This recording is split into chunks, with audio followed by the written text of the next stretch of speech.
Hi hello எல்லாருக்கும் வணக்கம். Welcome to அறையும் நானும். எல்லோரும் என்ன பண்ணுறீங்க? நல்லா இருக்கீங்களா?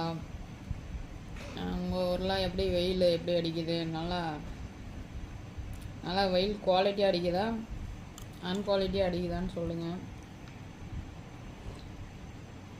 இந்த வெயில்லையும் தொடர்ந்து டீ சாப்பிட்ற ஆள் நான் மட்டும்தான். இந்த மாதிரி யாரும் டீ அடிக்ட்டுன்னு சொல்லுங்கள்.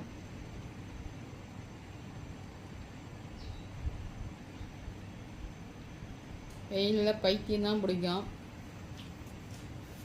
இந்த மாதிரி இருக்கு. இதில் எங்கெங்க வீடியோஸ் போட முடியும்? நமக்கு வீடியோஸ் போடுறது தான் பொழப்பெல்லாம் கிடையாது. ஏதோ இருக்கிற டைமில் வீடியோஸ் போடுறோம். Keep supporting and subscribe and like and share comment.